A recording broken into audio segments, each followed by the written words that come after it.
আসসালামু আলাইকুম। আশা করি সকলেই ভালো আছেন। বাংলাদেশ ও রাশিয়া এই দুই দেশের সম্পর্কের যে ভিত্তিটা সেটা ঐতিহাসিক। বাংলাদেশের মহান মুক্তিযুদ্ধে রাশিয়ার একটা বড় অংশগ্রহণ রয়েছে এবং তাদের সহযোগিতা রয়েছে ১৯৭১ সালের মহান মুক্তিযুদ্ধে যখন বাংলাদেশ বিজয় লাভ করে। তখন পাকিস্তান হানাদার বাহিনীর যে যুদ্ধজাহাজ রয়েছে সেটা আমাদের চট্টগ্রাম বন্দরের পুরো আশেপাশে সি মাইন বিছিয়ে যায়, যাতে বাংলাদেশ কখনো আত্মনির্ভরশীল না হতে পারে এবং বন্দর ব্যবহার করতে না পারে।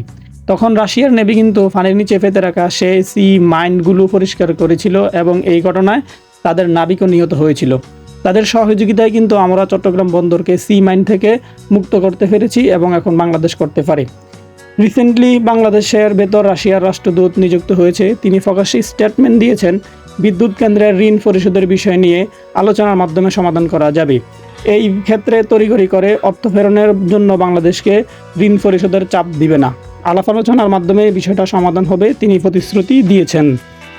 বাংলাদেশের অভ্যন্তরীণ নিরাপত্তার ব্যবস্থা আরও শক্তিশালী করার জন্য রাশিয়া বাংলাদেশকে নতুন 2টি Mi-17A2 টাইপের তাদের শক্তিশালী হেলিকপ্টার রয়েছে সেটি ডেলিভারি দিয়েছে।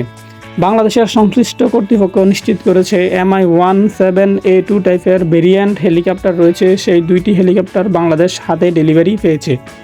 এই হেলিকপ্টারগুলো পুলিশকে দিবে শক্তিশালীভাবে আইনশৃঙ্খলা পরিস্থিতি কন্ট্রোলের জন্য। আপনাদের সুবিধার্থে বলে রাখা ভালো, এই যে 2টি হেলিকপ্টার Mi-17A2 টাইপের, এটা কিন্তু এখন ক্রয় করা হয়নি। 2021 সালে প্রায় 22.4 মিলিয়ন মার্কিন ডলারের এই 2টি হেলিকপ্টার ক্রয়ের চুক্তি করেছে তৎকালীন বাংলাদেশ সরকার। সেই চুক্তির অধীনে এখন ডেলিভারি দেওয়া হয়েছে।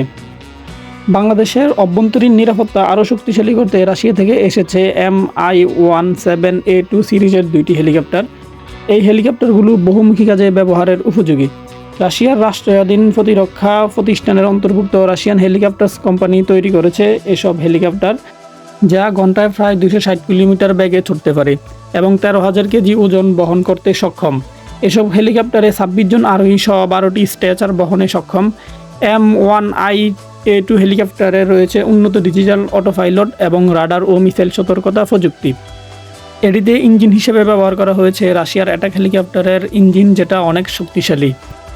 সামরিক কাজে পরিচালনা, ট্রান্সপোর্ট এবং অগ্নি নিরাপণে এই হেলিকপ্টারগুলো ব্যাপক কার্যকরী ভূমিকা পালন করতে পারে।